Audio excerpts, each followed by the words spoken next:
Hey, everybody. Welcome to another episode of the Mile High Game Guys board gaming podcast. I'm your host, Adrian. I'm Zach. And I'm Jeff. And we're here with some more board game awesomeness and other random things. That's Because the part, that's us. That's the part everyone likes, though. I think they like us for our random stuff. I specifically saw one person that did not like it because of that. Did not like it, the banter? Yes. Well, the non-board game related banter. Yeah. Oh, okay. Yeah, I think that went on to be like, but they don't talk about it for too long. No, this was a different person. Oh, okay. All right. It was that they couldn't listen to it because of that. Gotcha. Yeah. Is this someone that posted somewhere on the internet? Yes. Okay. Yeah. Can we find them and find out where they live and yell at them? And go full and Jane Silent Bob. Silent Bob. Yeah. You are the ones who are the ball lickers. Oh, internet forums. Yep. And they don't even know how much of this stuff we cut out anyway. It's true. It's true. But yeah. At the very least, I started labeling non-board game related banter board game related banter. That's probably a solid move. Yep.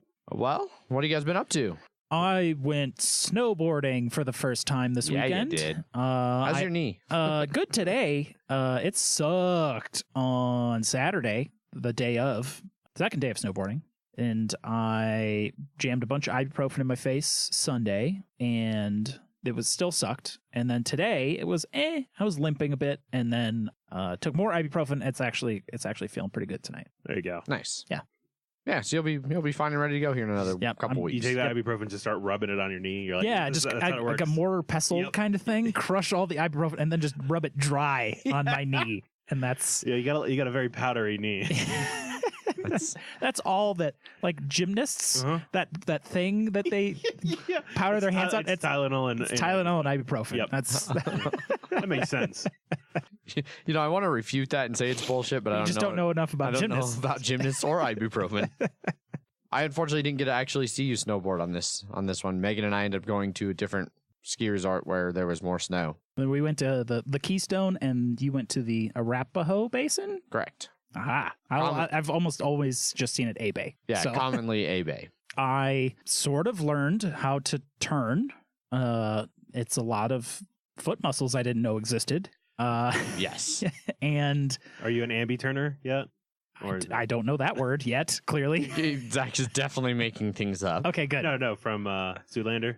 Oh, yeah, okay. Turning left and turning right. Okay. Can you heel and toe both? No. You can't carve yet? I don't know. No, I cannot carve. I can go. He can carve I can go and then toe edge break and then go. Okay. Yeah. And then I did not have any toe edge falls, which means face first, very hard into the ground. I did have 3 or 4 heel edge falls, which means smashing your ass and the back of your head into the snow, which sucks.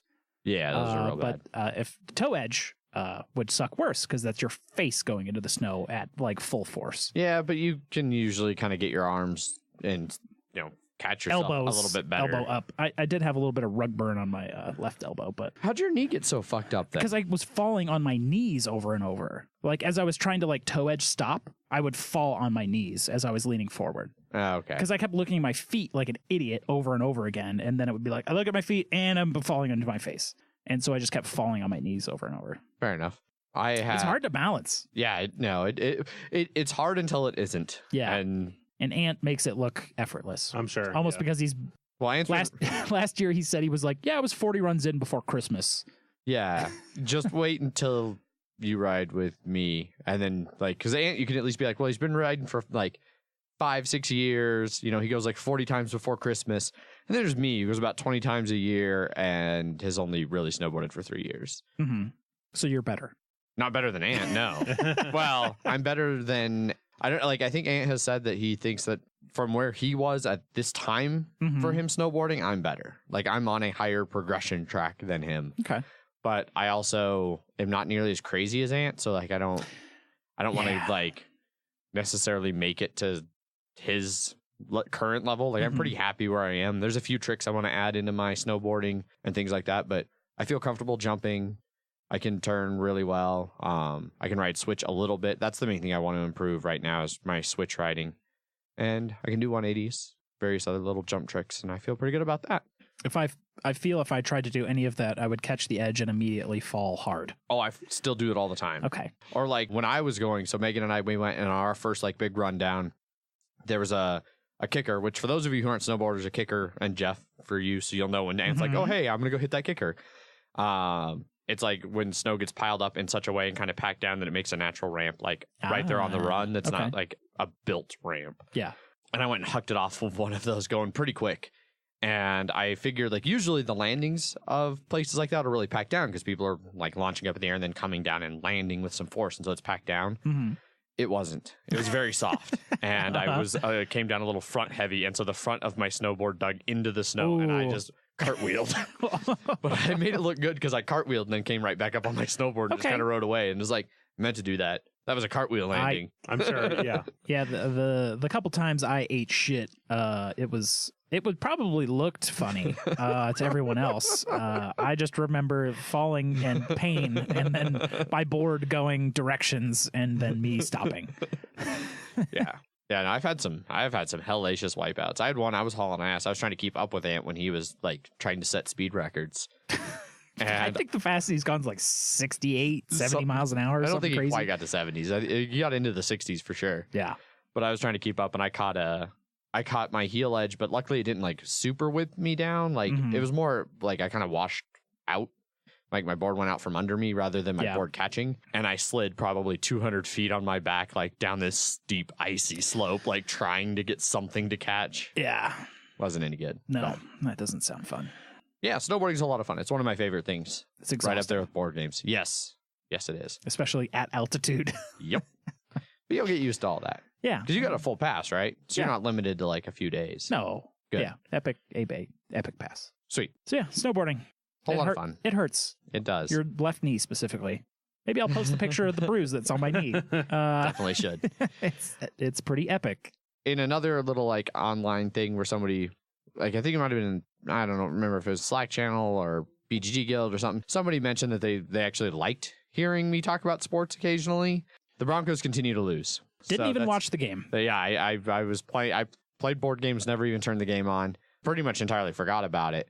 But it was our 6th loss in a row, which is the first time we've had a 6-game losing streak in 27 years. So the vast majority of my life, we have not been this bad, and it's taking some getting used to. So. Welcome to being a casual Bears fan. Yeah.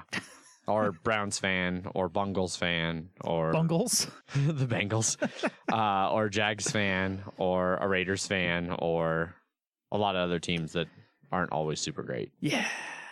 Not everybody gets to be a fucking Pats fan and just have a team that is always fucking good for 2 decades. Yeah.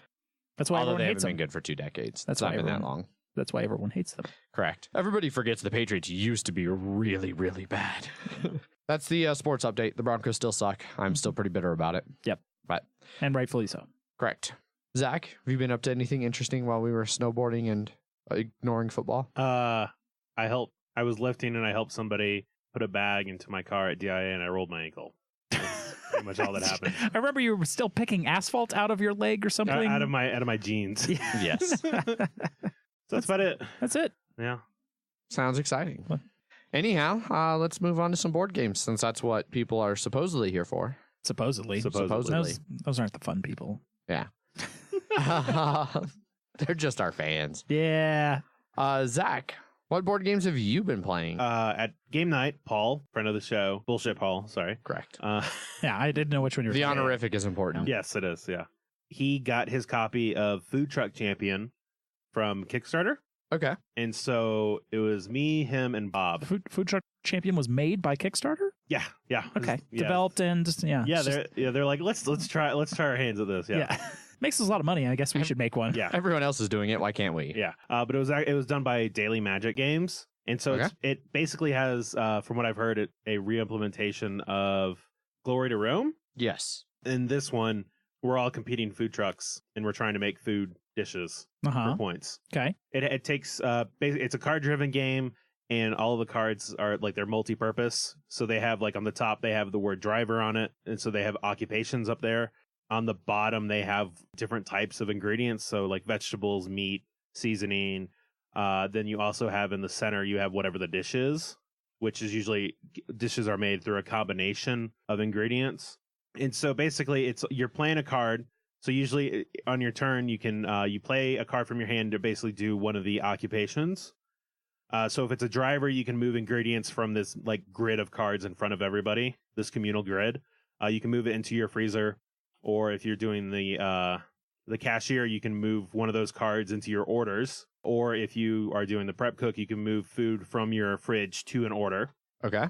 And then whenever you complete an order, you get basically this token that's worth however many ingredients you used. So if you use 3 ingredients, it's worth 3 points. And you basically put it on one of your 4 different, like these little location things that, so you start off with like ingredients you can only hold 2 at a time. If you put that on there, now you can hold 3 at a time. Okay. Up to 4 of each. And then same with jobs and then awards and stuff like that. And you have, every time someone gets one of those little star token things, they're basically set up in a that halfway through the pile, there are these purple tokens. You are judging your food basically. Okay. And so you get to move one of them into your award section. And then basically if you have, like I was the Tacos del Muerte, and I needed like 2 dairy, a meat and a vegetable or something like that. And for every set of that I got 5 extra points at the end of the game. We're going to keep doing that. But every time somebody does one of those actions, everybody else is playing can follow them. So it's like, I'm going to do a driver.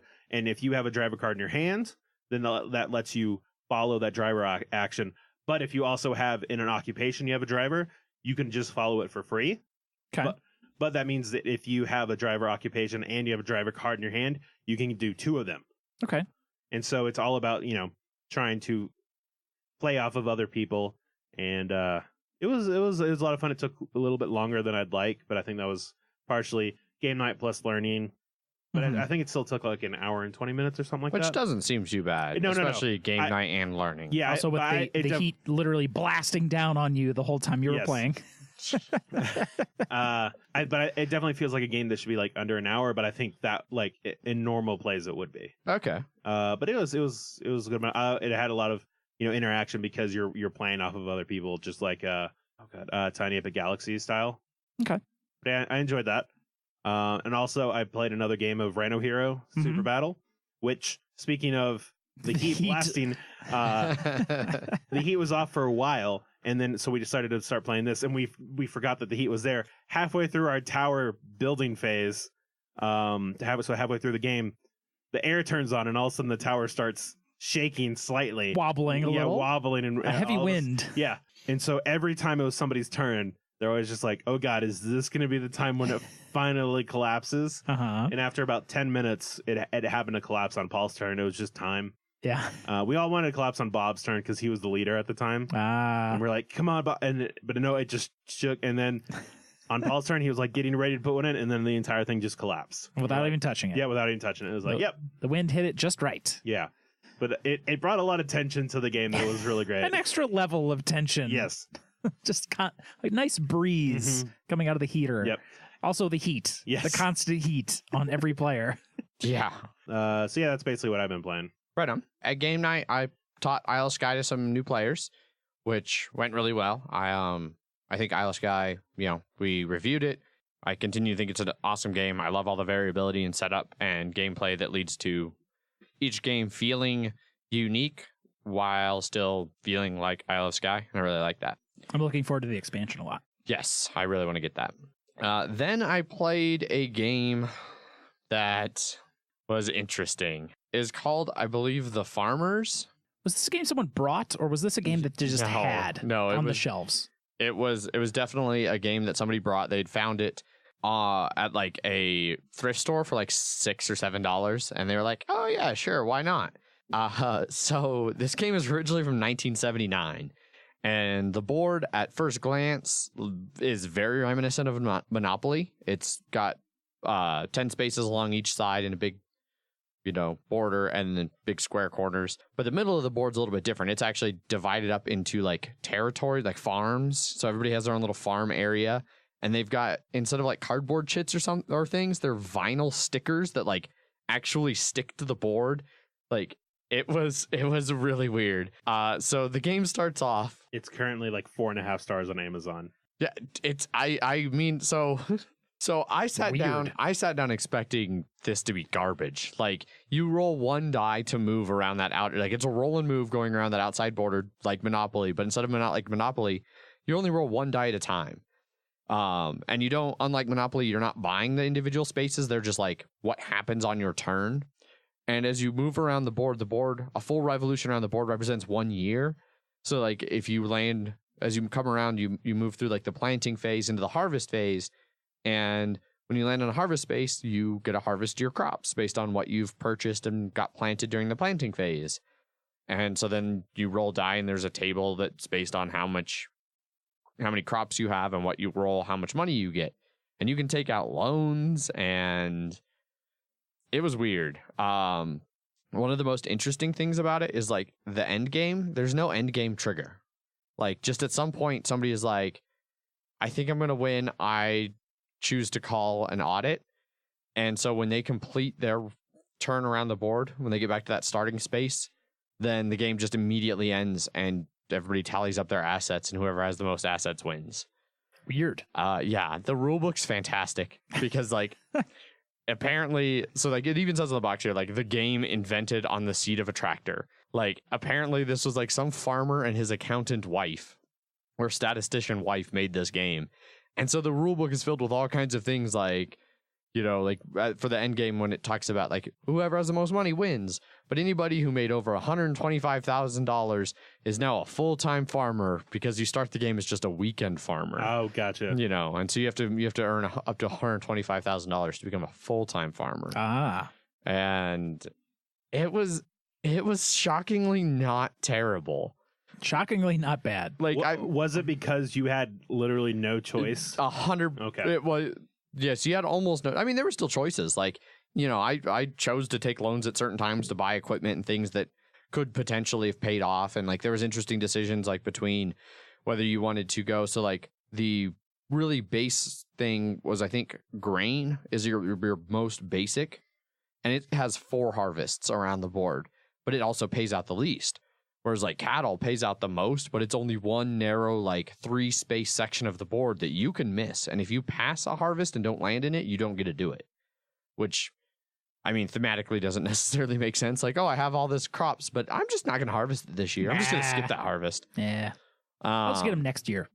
But there were interesting decisions about that. Like, you know, do you want to take the cheaper, more steady income or the higher, riskier, you know, stuff like that.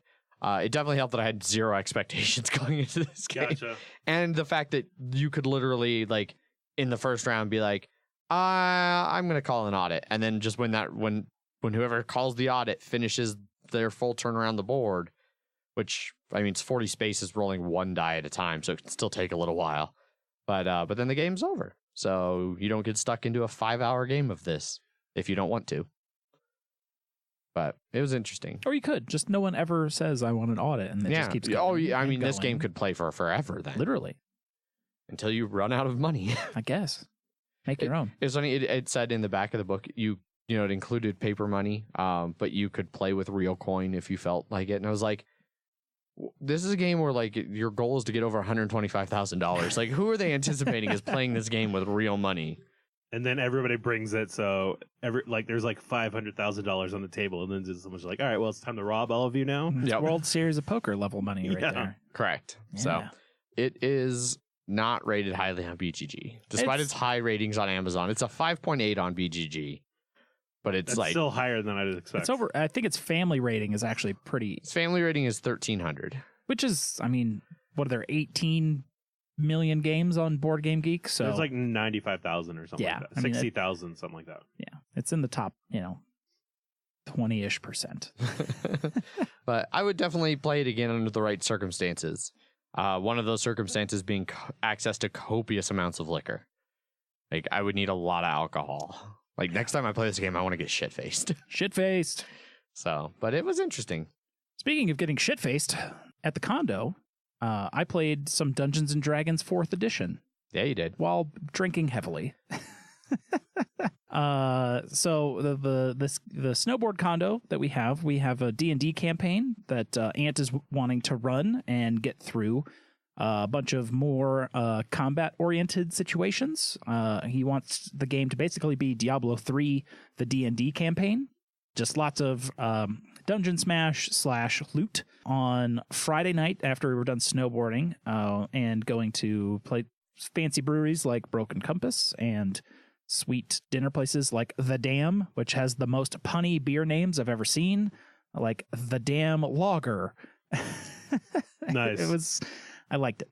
Had a fantastic prime rib. We came back, and Paul had never played D&D before, I don't think. We were trying to compare it to, like, hey, this is kind of like Gloomhaven, except you're not playing against AI, you're playing against a person. Things kind of immediately went off the rails after we had done all our character sheets and trying to explain to him how shit works. Ant had bought a nice map, and he has a ton of models from the Reaper Bones Kickstarter, and has been making kind of scenarios in his head to do kind of a campaign throughout the whole ski season. We came into this dungeon filled with hobgoblins, and like a big hobgoblin, and like a bunch of like torture devices and stuff. We weren't sure why we were in there, mostly because this was just a learning scenario. And we were like, yeah, it's kind of a little bit of role playing and stuff like that. He went over and bashed a hobgoblin, knocked it to the ground, and was like, all right, now I'm going to jerk off on him. That was Bullshit Paul's first role-playing experience. It was like, now I'm going to jerk off on the hobgoblin. This became a running joke throughout the rest of it. Every round is about 6 seconds. So as you can see, his minor action was real quick, real snappy. On demand. Like real, just boom. like a hair trigger. We went on to finish the rest of the hobgoblins by killing them, as you do in Dungeons & Dragons. Then we went into another room that was some more regular goblins and some other monster, and then we got a bunch of loot, and and we finished about 2 a.m, hammered, drunk, and went to sleep. Next day, went snowboarding, hurt my leg. Went on to the actual Dungeons & Dragons campaign, which I don't think this still was. Like, I don't know how this I mean, I could be wrong. Maybe this dungeon was part of Ant's Grandmaster Plan, but I still felt this was like just another intro one, especially with like, so this one, I'm butting in because I joined. Yes. And my girlfriend Megan, who had also not played D&D, joined. And so got to walk her through making a character and then sitting down to play. And yeah, I don't know if this one's part of his full overall campaign or if it was just another kind of warm up, get used to things thing. But I'll let you explain what went on. So we had an actual encounter on Saturday that Ant had spent some time thinking about and making encounters and items and etc. We had a 4-player party, and then Ant was the DM. We had a nice square room, and he had kind of made this encounter around us not having a ton of table space. We have a nice canvas printed map that he had bought to use wet erase markers on, and it can draw rooms and things like that. So he kind of made one square room and an encounter around. There's 4 like circular doors on every edge that we can go to as a party. It'll swing around like a bookcase, like Young Frankenstein, and we'll end up in a new room that he can just kind of set up. So we weren't supposed to initially know, like we knew we could see an outline of some doors, but like he wanted it to be a puzzle where like we had to all 4 stand by it for it to press on the plate and rotate. But like the first time we went through the doors, we were like, all right, well, let's get in formation. We don't know what's on the other side. So we got like push open 2x2 formation to push open the doors. And he's like, well, damn it. You just accidentally solved my puzzle. So every room had like 4 doors that were like that, but every room was different. There would be like mummies or bats or skeleton dogs and pits and traps, and everything was very skeletal, mummified. It was and sand and sandstone and pyramids, and it was very much a Egyptian tomb that we were encountering. It was a lot of fun. I miss D&D. I had not played D&D in a very long time. It was 2nd edition. We are playing 4th edition now, even though 5th edition is out, but 4th edition was much more of a combat oriented and more board gamey. Like we had a lot of like card printouts that are powers and things where we didn't have to look it up in a book every time. That was one of the best things about 4th edition. They turned all those powers into nice cards that you could just look at and not have to be like, all right, page 76. Okay. Oh, yeah, that's what my power does. Although, I mean, like, I feel like you could do that with any edition of D&D. Like, you could make those little cards. But they made them for you in 4th edition. Because I sat there and hand wrote all mine, so I... Because Ant didn't print out your barbarian cards before the process. Also, we didn't have character sheets the first night.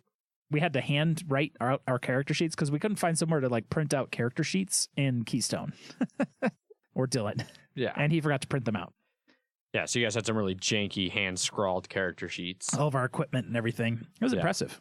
I'm a ranger, and so I was just shooting shit with bows the whole time. We have a tiefling rogue and a... Yeah, that was Megan's character, which I think is now going to become an NPC. When she's not there. Yeah. Well, no, I think that's now an NPC. That's now an NPC. Yeah. I'm a Goliath barbarian who apparently when he gets into a room with the final boss just forgets how to hit anything. We did the final encounter and I don't think I hit I think I hit once in the entire boss fight. I landed one hit. That's impressive. It was real bad. Yeah. It's all D20s, of course. And then Bullshit Paul is a dwarf fighter. Yep. Took us about 6 hours for that scenario. Yeah, that'd be my main complaint with that scenario is it was really long. Yeah. But it was well designed. All of the rooms kind of connected to each other, and we were starting to draw a map, and we didn't realize like how all the rooms connected, because once we went through 6 rooms, we ended up going through the same room again, and we were like, oh, well, how does that work? So imagine a D6, and then each one of those was a room, and how all 4 of those doors connected. So we were trying to figure out exactly how you got to each room, and we didn't really figure it out. We just happened to sort of kind of piece it together what the last puzzle was to get to the final room, which was kind of in the center, which involved an hourglass, having to fill the hourglass by tipping the D6 going to the opposite side, and then running back to this other room where it was a bunch of sand skeletons, like pouring sand into the ground, which then opened up a hole because the sand timer had not run out yet, jumping into that and getting to the final, like, Pharaoh's tomb area. Yeah. Gotcha. Okay. It was a well-designed encounter. Yeah. We were doing it as a map initially because we thought they were, like, the Young Frankenstein spinny doors. And, like, at one point, like, we were going along and drawing, you know, all right, well, we came in this one and we went out to the right, and then we went straight, and then we went straight, and then we went left. And then all of a sudden it was like, wait, we're in a room from like way back at the beginning. Like, what the fuck happened? We just so happened to go to all 6 of the different rooms without having any repeats until the 7th time we went into a room. Oh, wow. Yeah. We just happened to go across and around and just perfectly like went to every room first. Nice. And so we were confused. Very. But no, it was a pretty good time. Yeah. I really liked the original room encounter thoughts on in design what happened. My character type, the Goliath, it says in the player handbook that like they're really competitive, and so I started this like friendly competition with Paul. Like in the first fight we were fighting these 2 monsters, and Paul kept missing, and I kept hitting them and was doing a lot of damage. And so I was like, oh, tiny dwarf, because my guy's like 7 foot tall, and Paul's like 4 foot tall, and so I was like, oh, tiny little dwarf, like, do you want me to pick you up so you can actually reach them to hit them? And ha ha ha ha ha. Well, Paul has a power that even if he misses, he does half damage, which is 5 for him. And so he missed and killed something with that 5 damage that I had been like winding down. He's like, well, who has more kills now? You know, scoreboard. And so he got the first 2 kills through bullshit like that. Mm-hmm. That's why he's bullshit, Paul. And so like then it became this competition, like counting down kills and damage and things like that. And like I passed him on kills by a lot. I ended up being up like 5-3. Or something like that, and then he killed the final boss. So now he started a new scoreboard of number of bosses you've killed, and it's currently 1-0. And so the dwarf and the huge barbarian giant guy, Goliath, have a rivalry. Indeed. Which I'm sure makes Jeff just want to kill himself. As always. Well, yeah. I think that's a good stopping point. It is. Until I talk about Blood Bowl. Yes. Well, now we have Bloody Minute time. Good Indeed. stopping point for Banter. Now we're on to an actual named segment. Yes. The Bloody Minute. Banter's a name segment. It's named Banter. It's the name of the segment. So I played in my, oh boy, what, sixth game of the season, fifth game of the season? Season's just flying by. We only have a couple rounds left.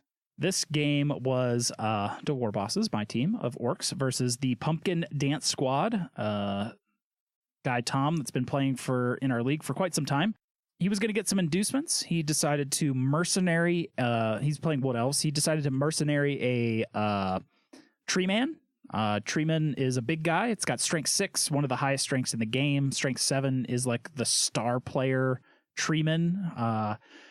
Super slow, as you would imagine a tree would be. Their kind of nega trait is every time they try and move or do anything, you have to roll a take root. So on a 2+, if they roll 1, they take root and can't move for the rest of the time until a kickoff, or if they get knocked down or powed or something like that. So then you can just like step away from them, and then that guy is stuck there for the rest of the game, which is nice. He's Wood Elves, so super high agility, and the one of the more expensive players in the entire game, the War Dancer. They have the ability Leap, which just kind of means they can move 2 spaces in the air and then land with no negatives, just straight agility. For elves is, I think, a 3+. And then they get to just kind of continue going. So they can sort of leap over your line or leap into your cage where your ball is and smash or whatever. They're a giant, huge, colossal pain in the ass. So the game kicked off. It was pretty, I don't know, average for the first 2 blocks. And then on the third block, my troll knocked over the treeman, and the treeman stayed on the ground for the rest of the game. Treemen have to roll a 4+ when they get knocked down to stand back up, because they only have movement 2, and it takes 3 movement to stand up. So they have to roll a 4+ before they can do it. It stayed on the ground, and things kind of quickly went pretty downhill for the Wood Elves. They only have armor 7. My team is orcs and are bashy, and I started bashing them straight into the ground. Their strength 4 War Dancer went out as a casualty, I think, on the 2nd or 3rd turn. Also went out dead. Killed. So he apothecaried that into a badly hurt, went into reserves, came back in on the next kickoff. This is a very elfy bullshit team. He kept knocking my thrower over, but was unable to pick up the ball a lot. But he kept making like bullshit, like 4+, 5+, 4+, 3+, 2+, crazy chains of die rolls to get the ball in my hands. I did end up scoring in the first half, 1-0. Start of the second half, I should also mention, I probably rolled the most double skulls I've ever rolled in a half before. I have 3 rerolls. All 3 rerolls were for double skulls, which is crazy. Normally I go maybe once, twice seeing double skulls. There's only one person I've seen roll worse double skulls than I have, and that was Ant playing his game like 2 days ago. It was incredibly bad. Start of the second half, I kicked, and I received the ball, and of course I failed to pick it up. He immediately ran his catcher across the sideline, who can move 13 goddamn spaces to go pick up the ball. That's ridiculous. That is absolutely ridiculous. Ends up picking up the ball, and like there was nothing I could do. I chased after him. I tried to hit him. He leaped into where the ball was, picked it up, and just scored. And it was like a 2-turn touchdown, which was insane, which sucks. Then I was like, all right, you have to kick to me. You're not going to get a turn first. I'm just going to bash, and it's not going to be a problem. Like, you could set up whatever you want to do, whatever happens. I get to go first, and I get to bash you into the ground. First roll, double skull, reroll, double skull. All right, guess you get to pick up the fucking ball now, because I just fucking ended my turn. And it was close to him getting a 2-1 against me, because my first roll was like, all right, turnover. And then he was like, all right, I'm just going to leap over your dudes, and I'm going to go pick up the ball. And I had just like a real squeaker of like 2 go for it's for a blitz, for a 2-die. I needed a POW to get it out of his hands, got the ball, did some orky pass play bullshit, passed the ball to my blitzer and got it to the other end of the field. And then it was like, all right, you're over here. You're all next to my guys, and I'm just going to smash. I smashed the shit out of them so hard, I got 8 casualties this game. Your average casualty is like 3 to 0, 3 to 1, 4 to 0, and then like a blowout. I got 8 casualties against the elves. Killed his thrower, dead. Missed next game another lineman, and 6 other... I fouled out his treeman mercenary as well on a casualty. That was great. Nice. Yes. So the war bosses once again won 2 to 1. 8 casualties. 8 casualties. Insane. An insane amount of casualties. That's a lot. There was so much murder in this game. You do enjoy your murder. Oh, I love the murder. My next game is going to be against David. His Nurgle team is coming out real shitty. I'm not looking forward to it. It's a chaos team. They've got pretty good strength. His chaos warriors all have like mighty blow and claw, which means he breaks my armor on a 7. Claw turns my armor into 7, so all he needs to roll is a 7 to break my armor. Gotcha. Although I remember the last time you guys played, he had that, but he did not have the mighty blow claw. Oh, he didn't. No, Frank had the werewolves, but that had mighty blow claw, and he was just rolling poorly. But David can inevitably get up to 4 guys with that with skills. Gotcha. Okay. Thankfully, they don't have block, so I might be able to hurt them before they smash me into the ground. But yeah, he's got a. I'm not looking forward to mighty blow claw. I'm gonna foul the shit out of David. Sounds good. Yeah, but we'll be playing after Thanksgiving with all the Thanksgiving holiday festivities that we're not going to be playing this week. So next week. Right on. Well, that wraps up Bloody Minute then. Ah, so many casualties.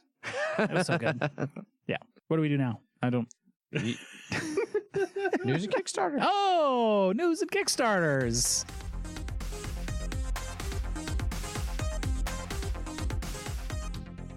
Lots of cool news this week because it all happened just before we started recording for the most part.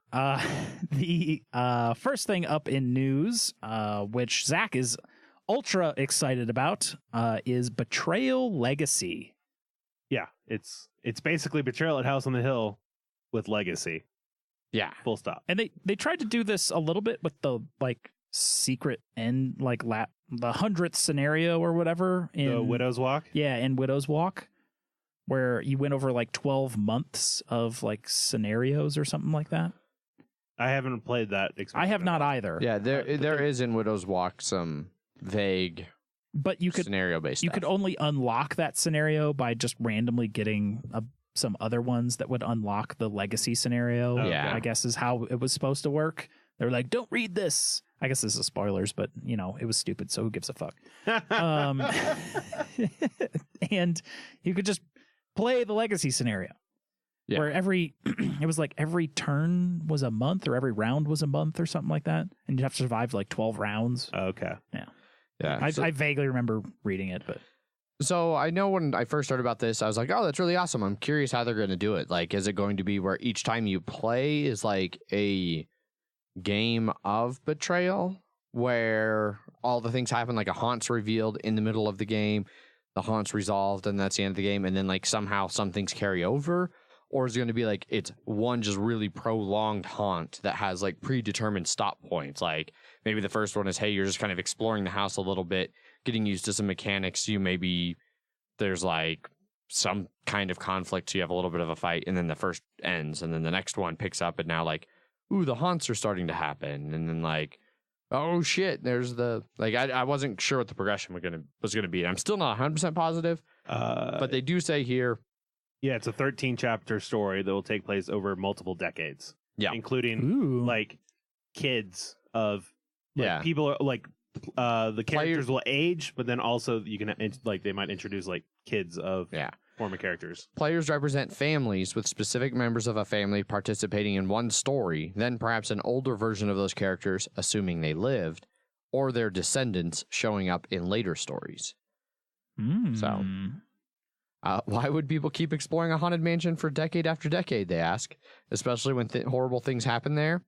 curiosity, I suppose. Or perhaps an ignorant boldness that comes from the belief that we know better than those who have come before. Yep. So Or you got to murder that fucking crazy clown. Yeah.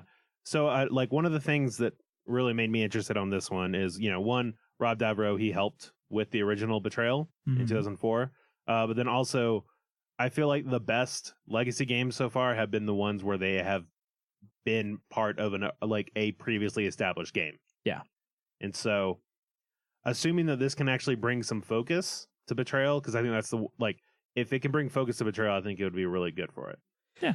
Yeah, I'm not sure, because it even says here, with players creating their own story over the course of the game as they encounter roughly 1/3 of the 50 haunts included. Once you close the final chapter, you'll have your own unique version that can be played again.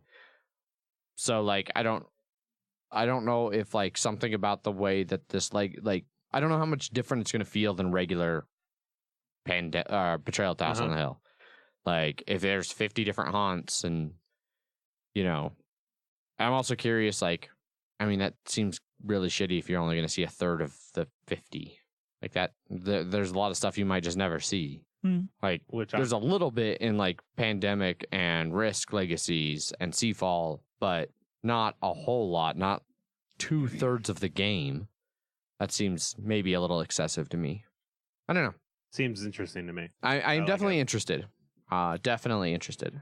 But 2018 sometime. Yeah, Q4, so late next year. Late, over a year. I do like the image they released of it, though. Just like the box art. Yeah. I like it a lot. Oh, I hadn't seen that. Cool. Yeah. We'll see. Betrayal Legacy coming out, I don't know, a year from now. Right. Yeah. Next up on news, the Imperial Salt app that they've been talking about for, I don't know, since last year, is finally coming out very soon, December 4th, which is 2 weeks from now. Yeah.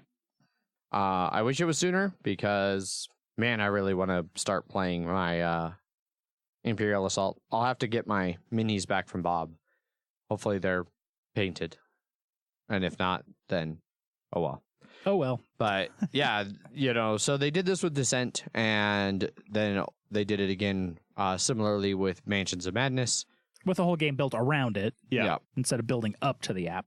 And so now, they're doing the same thing they did for Descent, where now the app can take the place again of that overseer role, allowing you to play fully cooperative, and it can hopefully maybe streamline a lot of the things going on there to make it more accessible. But much like Mansions of Madness 2nd Edition, I think this app does not have the original scenarios that it came with built into the app. It sort of is like a whole new campaign without the original content. I don't believe so. What I was reading was saying oh, I wish I could play those original scenarios, but they couldn't play those original scenarios with the app, I guess. Gotcha. Yeah, it says here in several places, the way they're in this press release, the Death Star's been destroyed, but the fragments rain down on Yavin 4, the war's not over. I mean, that was the start of Imperial Assault. Play your Imperial Assault campaigns in an entirely cooperative way. Free companion app that, until now, all your games have been divided in two sides. You immediately have the chance to challenge and reform these existing roles. The app assumes the role of the Imperial player, handling every aspect of the game once controlled by that player, displays the introduction to every quest, and instructs players on how to set up at the beginning of each. With the Legends of Alliance app, the cooperative campaign for Imperial Assault captures the entire campaign experience. Yeah. You'll be invited to embark on a brand new 5-mission campaign, so it does have its own unique campaign in it, but I would have liked if the original campaigns would have been included in the app, but still looking forward to this. Yeah, so that's some dude commenting. There's nothing in this article that says that they're not.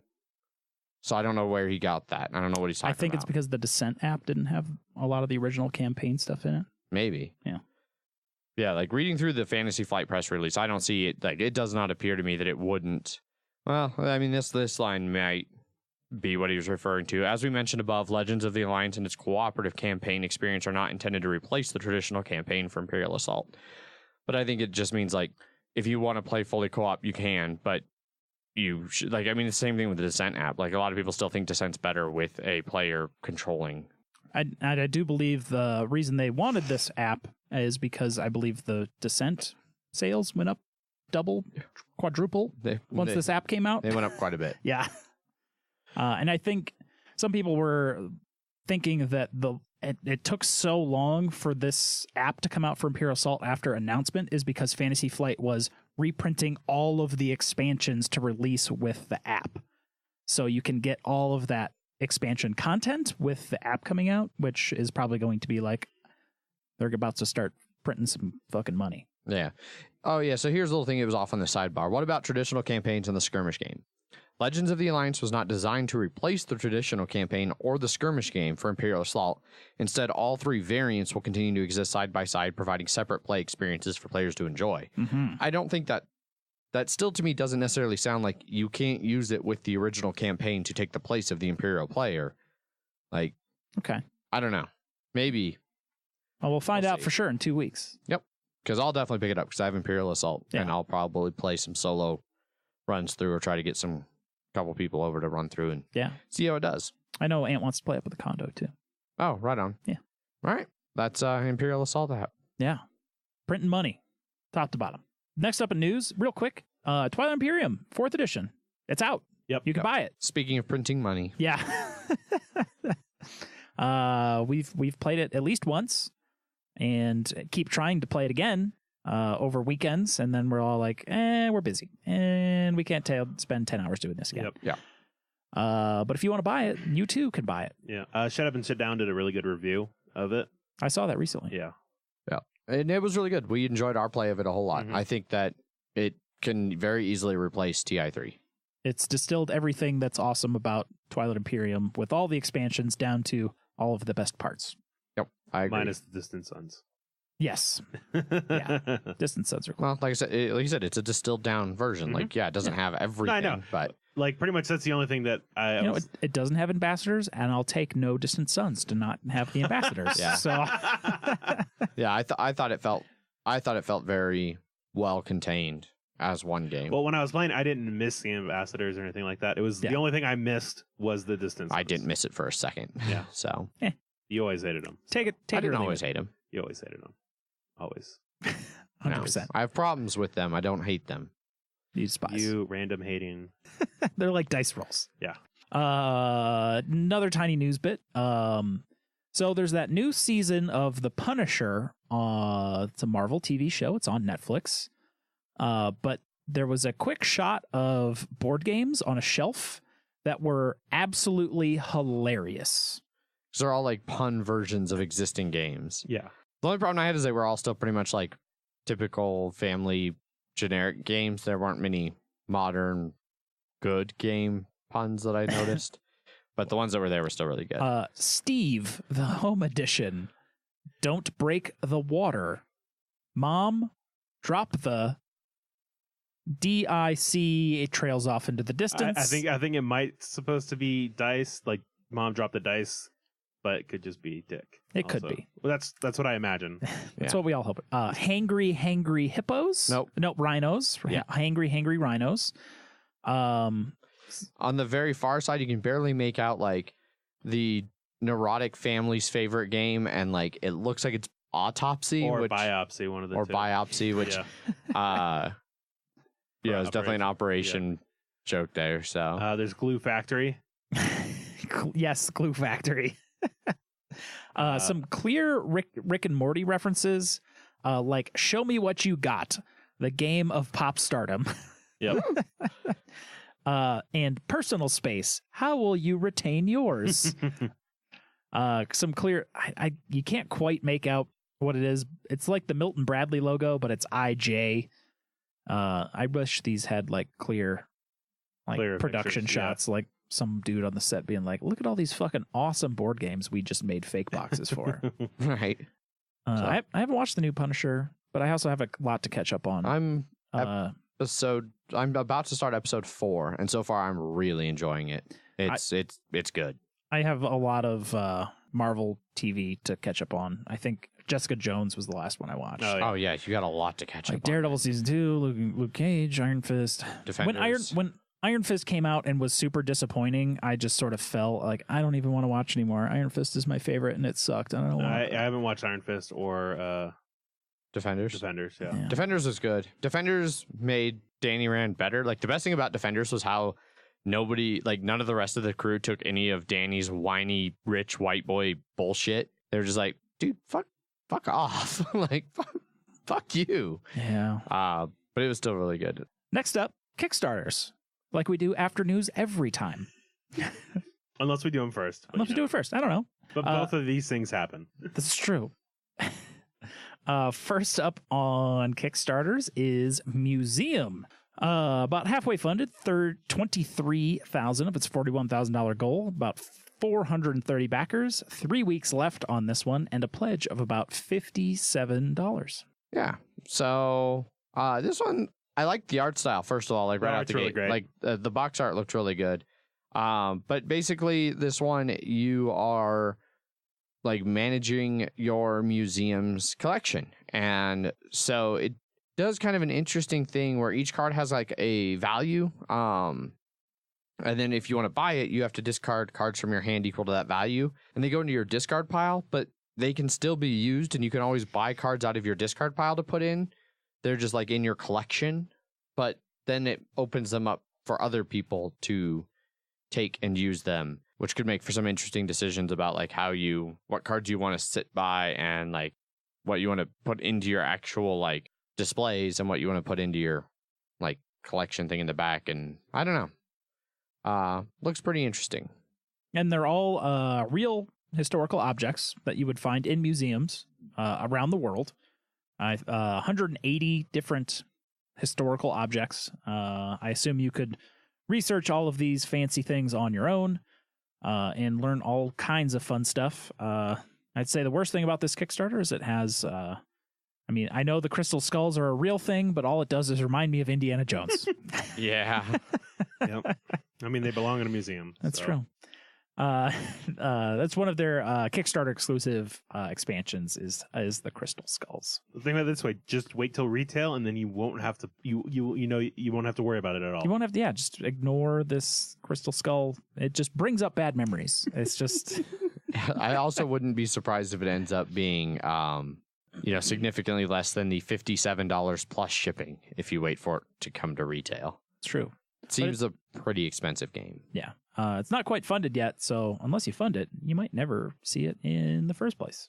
So that's Museum. You got 3 weeks. Take a look. Next up on Kickstarters is Obsession. Just funded. 18,000 of its 15,000 goal. 332 backers. Another 3 weeks left to go. This one you can pledge for $44 or $59 for the version with the fancy Kickstarter expansion. Yeah, so this is kind of a deeply strategic Euro is how they phrase it.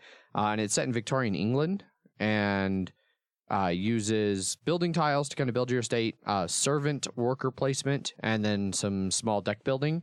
There's a bunch of different ways to get victory points in the game, it seems like. Like they have a little pie chart that they broke down like over several games, like what the different sources of victory points were across those games. And so it looks like a little over a quarter of it comes from improvement victory points. There's also reputation victory points, gentry victory points, servant victory points, objective card victory points, courtship victory points, and then money victory points, which... judging by the small size of the money victory point slice of that pie, it's one of those games where like, hey, you got 5 money left over. Yeah, turn that into a point. Yeah, it definitely appears like there's a whole lot going on in this game, a lot of different paths to victory and stuff like that. You have tons of upgrades, and like you can upgrade your servants, and there's unwanted guests, I guess. I was just flipping through and I was like, it's like you can get rid of the American heiress because we're highfalutin Europeans and we don't want you American money in here. I just went into a Southern accent for some reason. Jesus, what the fuck just happened there, Jeff? Fits perfectly. That's what I expect. This Victorian English. That's what I expect the Southern people to come over into the England place. Talking like this. But as soon as we brought up this Kickstarter, Adrian, you were like, stop showing me these games that make me want to buy them. Yes. Yeah, I mean, pretty much as soon as I saw, heavy Euro, or deeply strategic Euro or anything like that. Everyone knows the way to your heart now. Yeah. So Deeply strategic Euro, the dice game. How about that one? Damn it. Can't wait till that one comes to Kickstarter. Oh, geez. So it says in here that improvement monument tiles are the heart of the gameplay. And so, like, that's where you're ultimately trying to do most of the way through. Like, you raise money for future improvements. You can gather guests to help, like, raise money and influence and things like that.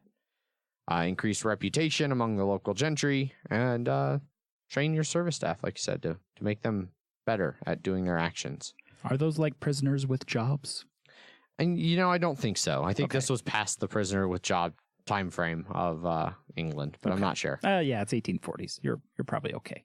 But yeah, so like they have stuff like they have the music room, which grants 4 prestige and has 4 gentry like marks on it. And then there's like the English garden that's 4 estate instead of prestige and is worth 5 gentry, but allows you to dismiss 2 guests. Like just, hey, get the fuck out of here.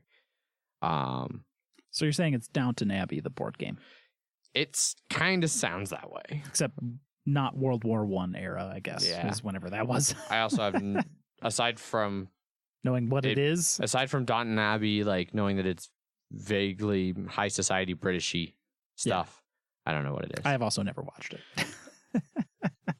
So, yeah. It looks good. Maybe Adrian will back it when he gets a job. Yeah, When he gets maybe. yeah. If I get a job that makes enough extra income in the next 3 weeks, which seems unlikely. Unlikely. If I have enough money to start buying board games in 3 weeks, I'm probably going to get back in on the condo. Understandable. So, Still a spot open on the condo. yeah.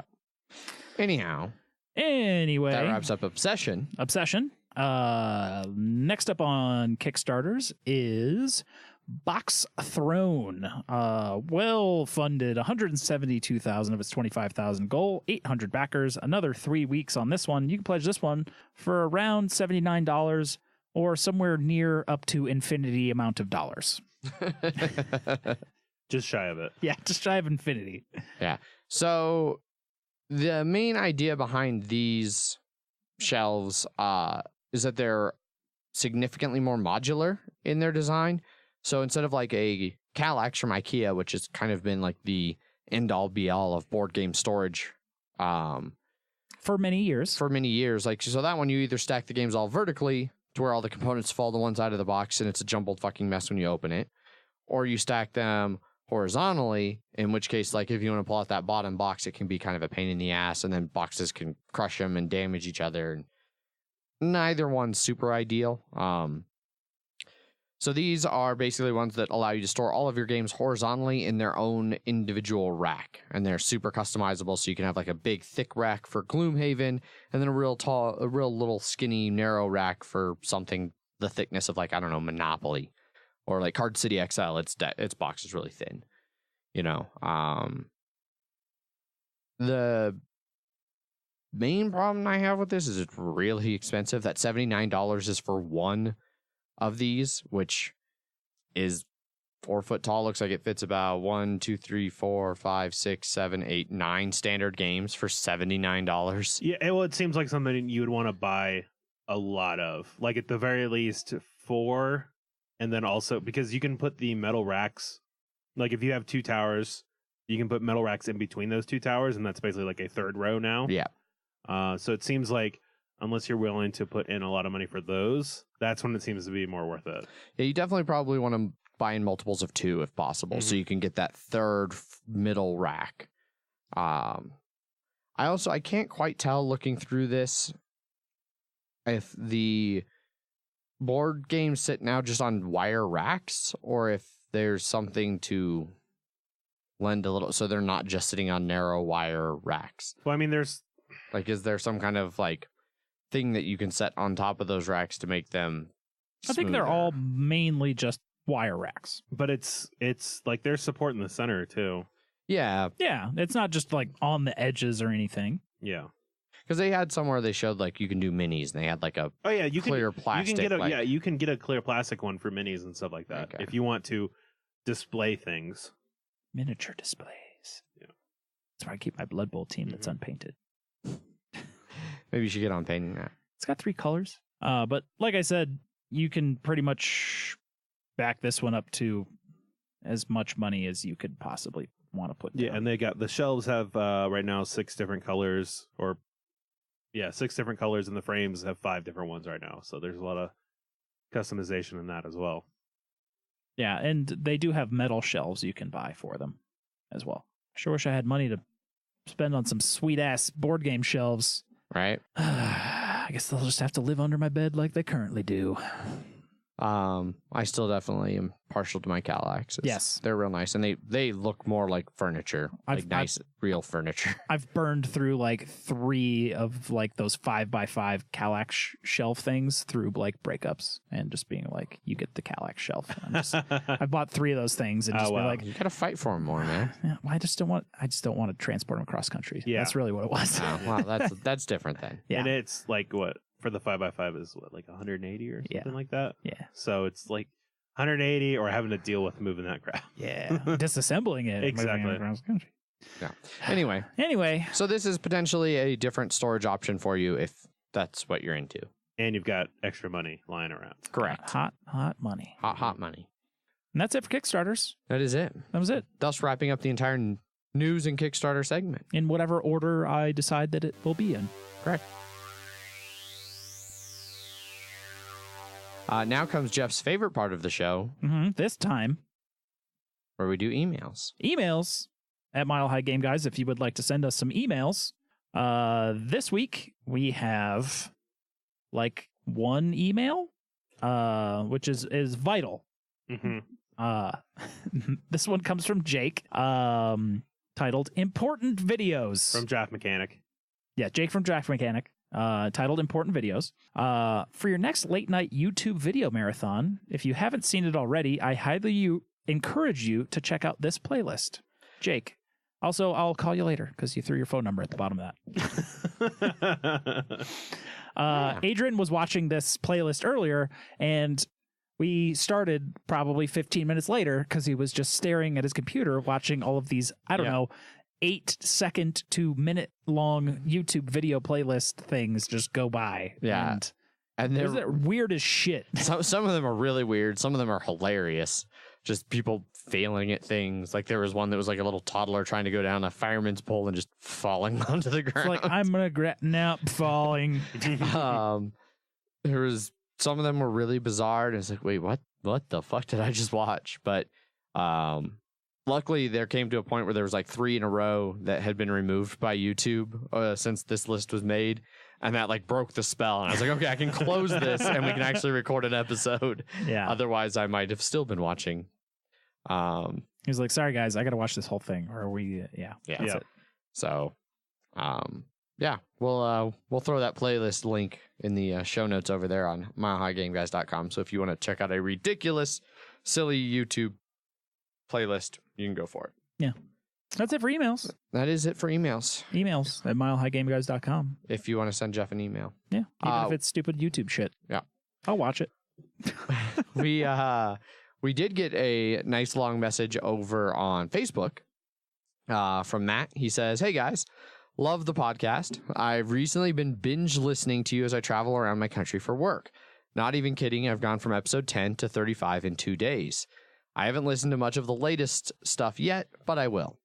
Since the newborn, I've had so little time to get any game to the table, and when we do, it is either interrupted by said small human, or my wife and I are just so tired that we can't think. So listening has scratched that itch, as you say. One thing that does happen when traveling is that I occasionally miss something, so I have to ask. Did you ever unveil who is/was the MHGG hater emailer? I must have fallen asleep during an episode whilst getting the babe to sleep."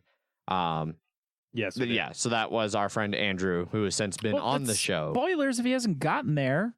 Yes, we have revealed it. It was well before episode 35, so he definitely did just God, miss when it. did he do? When was he on the show? Jesus. Is that like, it was like half the length that we've been on ago? Yeah, I'm pretty sure. Wow. If not, then sorry for the spoiler. But he's listening through them, so he'll hit that before he hits this anyway. It's very true. Yeah, that's true. Yeah. That's right. That's totally right. Fuck me. Yeah. He continues. Anyway, can I just say that I really like hearing about snowboarding and the Broncos? That's where it was from earlier when I was like, somebody mentioned they like hearing me talk about sports. Well, we talked about snowboarding and the Broncos, so clearly. I'm a keen boarder myself and am very jealous because of your snow news, as I live in a state that has no snow. So I get to go every 2 years to Japan to get my fill. Oh, no. Yeah, considering the snow in Japan, like, that's, yeah. And also just Japan is awesome. Yeah. I don't follow any particular American football team, but I do enjoy the passion and banter. It's a slow game compared to Aussie football and rugby, but it's cool, which That's great. Yeah, as somebody who loves American football because like I'm here in America and it's what's on TV and I get to watch, like, holy shit, I wish we had like prime time Australian football, or like we had Australian football rules, because Australian football is bonkers. And Like, rugby too. Like they're constant. I don't think I've seen Australian football before. It's like if you took American football and added a healthy dose of rugby. Okay. Like it's pretty awesome. Are you saying it's like Blood Bowl? Not quite. Slightly less murder. Okay. Not less hurting, but less murder. All right. Less outright murder. Let's yeah. You're getting closer. I can't wait till we get to the like Running Man level of like blood sport on for television. That'll be nice. Yeah, that'll be a real. We're rapidly going in the opposite direction. I'm really looking forward to that. Anyway, he continues still. Jeff, are you able to put up pictures of any miniatures you've painted? Your armies you have amassed? When I go back to Chicago for Thanksgiving, I will be extremely close to my entire collection, and I might be able to do that. And then he says, keep up the podcast, guys. It's really great. I just finished a 22-hour workday, including travel, so I'm beat, but I will continue my mile-high marathon. Jesus Christ. Right? That's a lot of... It's a big work day. And then a couple days later, he says, oh, my days. Just listened to episode 70 and realized I did send you an email the other day. I must have been drunk or sleep deprived at the time and forgot. So one of the emails we read last week was from Matt. Well, he's clearly catching up. He's going back and forth, so we've totally spoiled. We've totally spoiled it. Maybe. Yeah. We'll have to see. Yeah. Thanks. Let us know if we spoiled you. Yeah. Let us know if we just fucking ruined that whole thing. If we did, sorry. Because I know Andrew was really excited about coming on the show and doing the reveal. So. Yeah. I didn't know. Yeah. I don't think Zach knew. No, I didn't know it was him though. I knew. Yeah. I knew because like he pulled me aside to be like, you guys do like this, right? Like, it's not going to be a thing where I come on and reveal and you're going to be pissed, right? It's like, no, we're going to love it. Like all your emails. Yeah. We love them.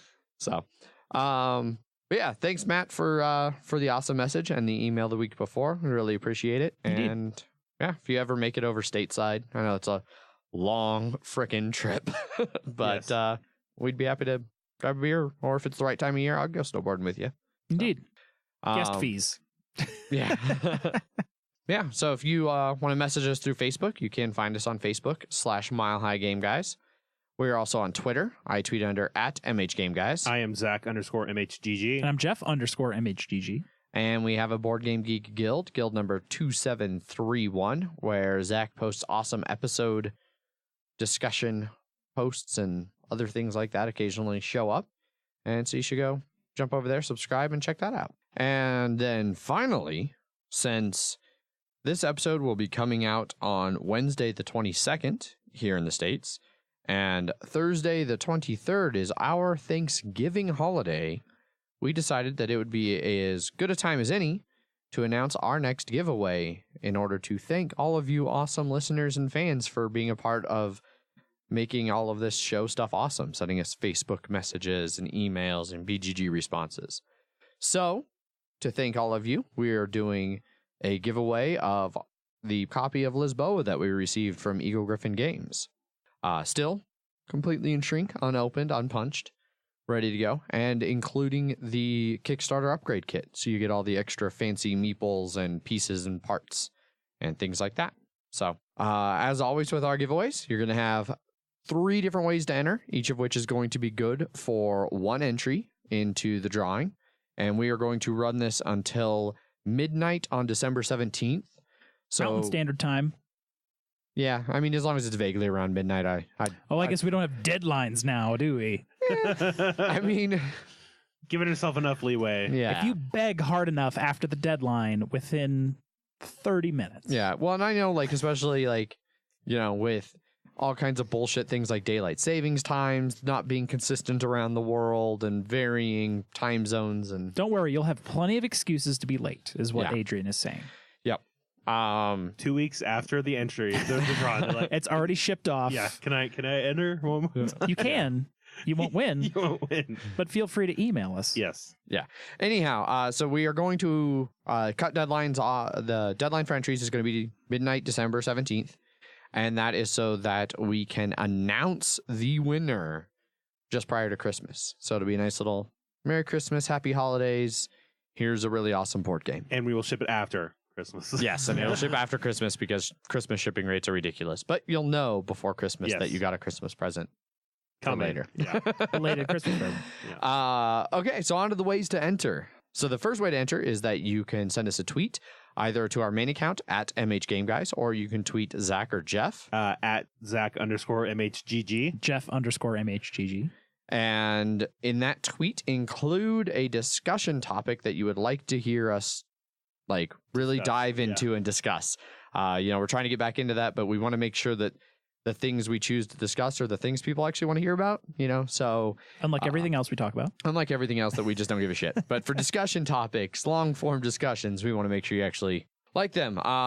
Be sure to include on that post the hashtag MHGG thanks. And of course, this is us, the Mile High Game Guys. Thanks you, the fans, not like, hey, thanks, Mile High Game Guys, for this awesome giveaway. Yeah, so not hashtag thanks MHGG. Yeah. Yeah, it's Hashtag hashtag. MHGG. Thanks. And that's a Thanks. capital T. So it could also be the initials of Tom Hanks, you know, T Hanks. T. Hanks, yeah. This is also thank you, Tom And so Hanks. really, for- this should be MHGG Tom Hanks. That's what I wanted to say now. Yeah. Everyone loves Tom Hanks. No, it's definitely MHGG thanks. Yes. Turner and Hooch was on Yeah. TV this weekend.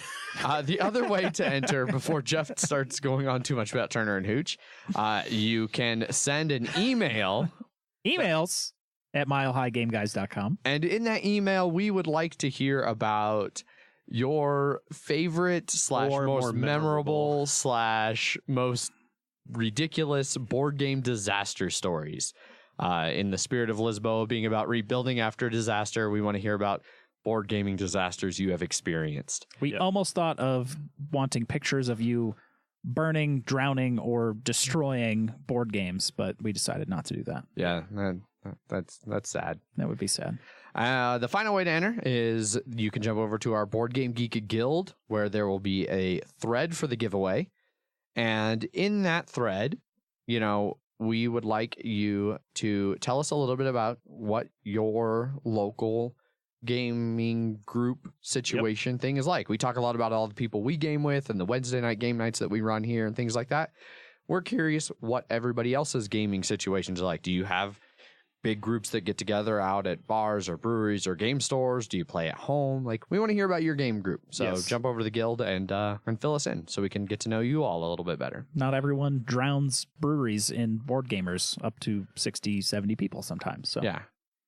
And so, yeah, each one of those entries will get you an entry into the giveaway.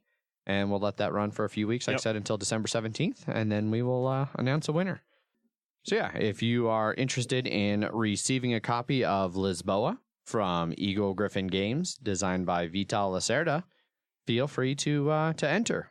And this entry for this giveaway, we are going to leave it open to international people if you want to enter. We will cover $50 of international shipping. Depending on where you live, that might cover all of the international shipping. It might not. So we'll work with you and try to come to some kind of thing that works if you're international and you win. But yeah, I think $50 should at least help with most international shipping. Yeah. So unless you live in Australia. it still might make a solid dent into getting an awesome game. We should Yeah. all know that Australian shipping sucks.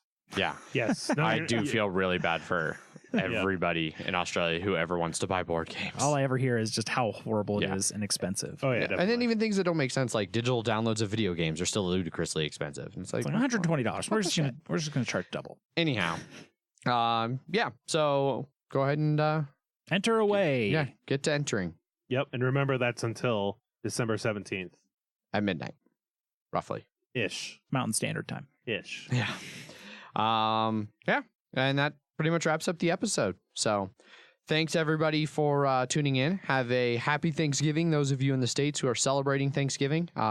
Happy any other holidays that anybody else might be celebrating this time Have a of good year. Wednesday. Have a good Otherwise. Wednesday. Enjoy listening to Traveling. us in your ear holes. Yeah. You'll probably be traveling and listening to us in your ear holes. Yep. And be sure to tune in Friday after Thanksgiving to hear our review of Argent the Consortium, First edition. first edition, with some discussion of what's in second edition. Yes. But, all right. As always, I've been your host, Adrian. I am still Zach. And I'm Hobbled Jeff. Bye. Bye. Bye.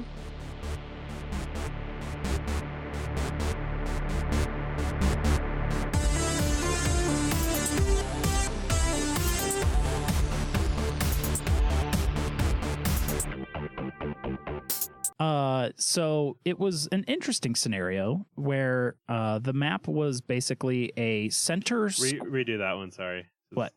His computer made it. Oh, I didn't hear. The way you do it. There is now a piece of a staple in this foam somewhere. I don't know where it is anymore. What the fuck, Zach?